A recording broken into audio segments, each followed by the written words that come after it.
Hi everyone, in this video of background images series on Learn Awesome channel, we are going to see how to exercise precise control on size of background images on a web page. So let's get right to it. I'm currently using a HTML boilerplate code generated by Visual Studio Code along with the preview extension from Microsoft. So first off, we would need a background image to play with. So I'll head over to CSS and add that. So first off, I'll define a body selector, and in here I'm going to say background image colon URL bgsmall.png.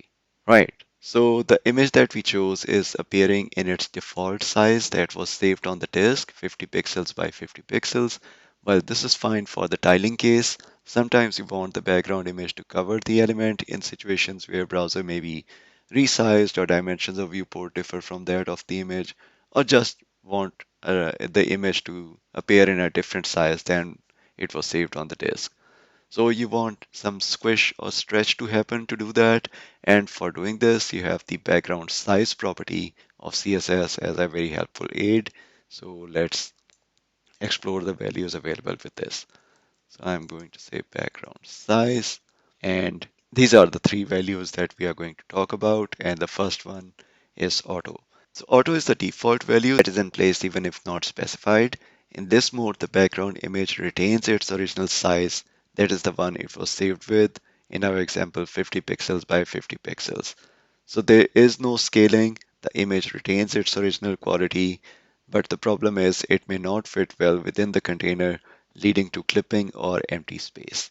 So let me quickly show you what I mean by using the large image, and you see it is being clipped very badly and only the top left corner of the image is available at this time. So we need something more than auto to get around such problems. Let me revert. So let's evaluate the next background size value, which is cover. And in this value, the background image is resized to cover the entire element while maintaining its aspect ratio. This can mean scaling up or scaling down the image depending on whether it is bigger or smaller than the element. Note that parts of image may be cropped if aspect ratios of image and container do not match. So here, since we are playing with a small background image, it is being stretched beyond recognition to cover the entire body. But if we use the big background image, the results would be more pleasing to the eye, I believe. So here we are. And do note that background repeat auto is also in effect. So the image is being scaled to fit the horizontal dimension and then it is being repeated vertically. So here the image is starting again. So if I, let's say, go ahead and say background repeat to no repeat, it would leave a white space near the end. So this is something you must be aware of while designing your web page. Right, let's go to our next value, which is contain. And contain is interesting as it causes the image to fit the entire space within the element while maintaining the aspect ratio. So this applies to large images only since small ones are already contained within the element. So here you notice that images contain, right? But it is very small and is being tiled as well. And so it's no bigger in final effect than the small image. It's even worse probably. And that is because our background repeat property is again uh, set to auto. So let's try by setting it to no repeat again. Background repeat, no repeat. And yeah, the image is a little bit better, maybe, but still it's a tiny speck compared to its original size. So note that contain also takes into account the image aspect ratio and make sure it's maintained.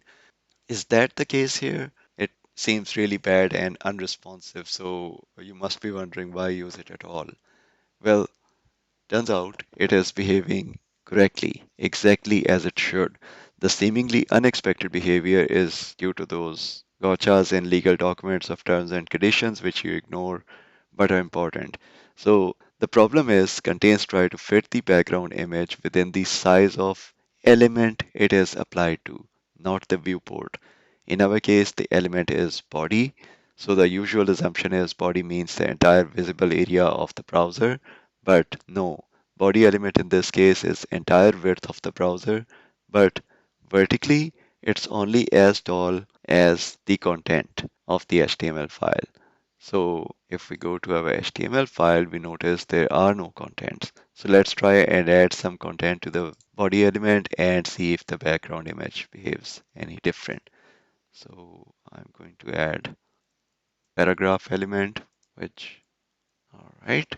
So let me copy and paste this a couple of times. And you notice with each addition of content, the image size is getting larger and larger because the body element is now this high and this wide. So I think one more paste and it is going to cover the entire width. But see, if I add more content, the image is not stretching any further. It stopped because the contain makes sure that the complete background element is contained within the element. So yeah, you can see that here due to this no repeat, there is the empty space which can be removed by if I remove the no repeat clause, and then you can see the element starts getting repeated near the end. Right? That was it for the contain. So we have covered all three options available with background size, the auto, contain, and cover. But background size is not limited to these three values. We can exercise more precise control even in pixels or percentages. So let's start exploring with pixels. So if I change contain to, let's say, 100 pixels by 200 pixels, you can see the image is being rendered in the dimensions that you specified and is half as wide as it is tall. So remember the background size can contain two values, and the first one is always applied to the width and the second one is always applied to the height. Let's also try with the BG small and see how it looks. Yeah, so again you can see half as wide as the height. So note pixel is not the only unit of measure you can use. So let me introduce M and rem here. So while I leave more complex definitions for later, note 1 M is equal to font size on the current element or its parent. So size of 1 M or 1 EM would make the background image exactly in height as say this letter T.